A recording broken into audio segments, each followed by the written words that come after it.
What test every woman should do regularly? Let us discuss about this in this video. Hello everyone, I am Dr. Pooja Babbar, Consultant Medical Oncology at CK Birla Hospital, Gurgaon. So as you all know that 9th March we celebrate Women's Day, but we do not need a particular day to celebrate Women's Day. Every day is a Women's Day and we should take charge of our health.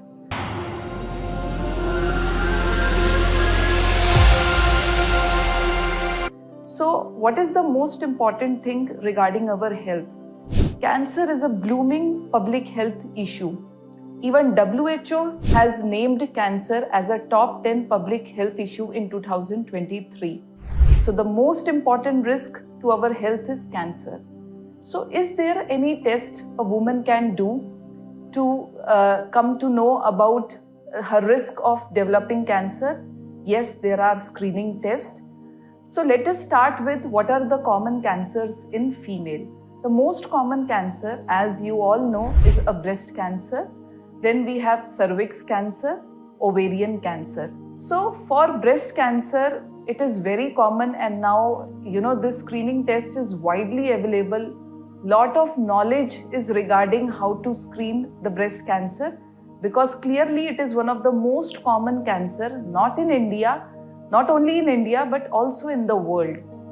So the simplest screening test is doing mammography. What is mammography?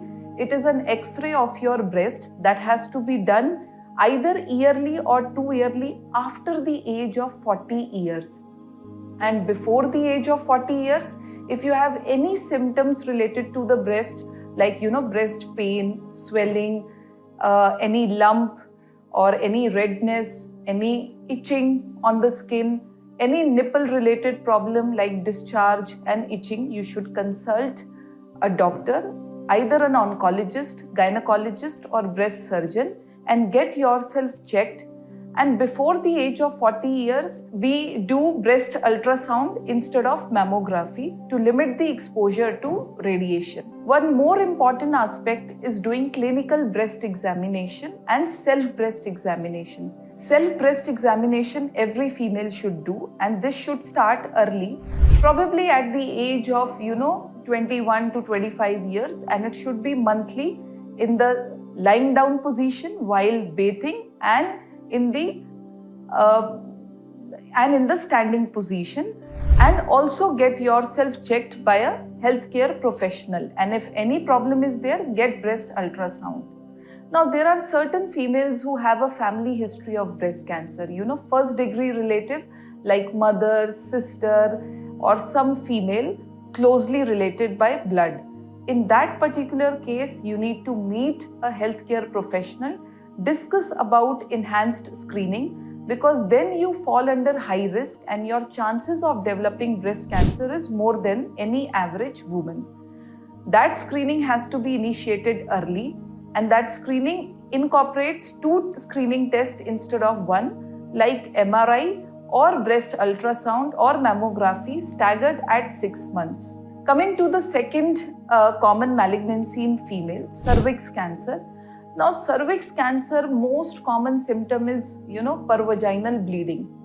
Now earlier cervix cancer was the most common cancer in India in females, but now it is number 2. This number 2 is because of enhanced screening, pap smear testing, and also because of HPV vaccination. So for this cancer, women need to be screened with either pap smear testing or HPV DNA testing. The ideal age to screen a woman for cervix cancer or for the presence of HPV DNA is 21 years, and by the female is at the age of 30 years, we can incorporate HPV DNA. So in simple words, age 21 years, get your pap smear done every 3 years, and get your HPV DNA done every 5 years after the age of 30 years, and also you can do both the tests once in every 5 years. If there is any lesion, any suspicion, then the gynecologist will recommend any excision procedure so that this pre-malignant condition should not progress to cancer. Coming to the third cancer, it is ovarian malignancy. Now, ovarian cancer, lot of females are aware about breast and cervix. Very less female know about ovarian cancer. It is the most lethal cancer. 2/3 of patients present at advanced stage, either stage 3 and 4. Because the problem is, in early stages, we don't come to know about the symptoms. Like breast, the most common symptom is a painless lump. Cervix, most common symptom is a pervaginal bleeding. But ovarian, we don't know what are the common symptoms. So I will tell you a symptom index. Whenever any female who is post 50 years of age, do not ignore these symptoms. If you have gastritis, if you have abdominal pain, if you have difficulty in eating, or you feel full after eating, if you have urinary complaints, frequent urination, if you have constipation for a long time, altered bowel habits, if you have bloating, if you feel your abdomen is growing in the size, do consult your doctor and get CA-125 blood test and ultrasound transvaginal to know the status of your ovary. Though this screening test is not recommended, but any female who feels suspicious of these symptoms should visit the doctor, get these tests done. Thank you so much.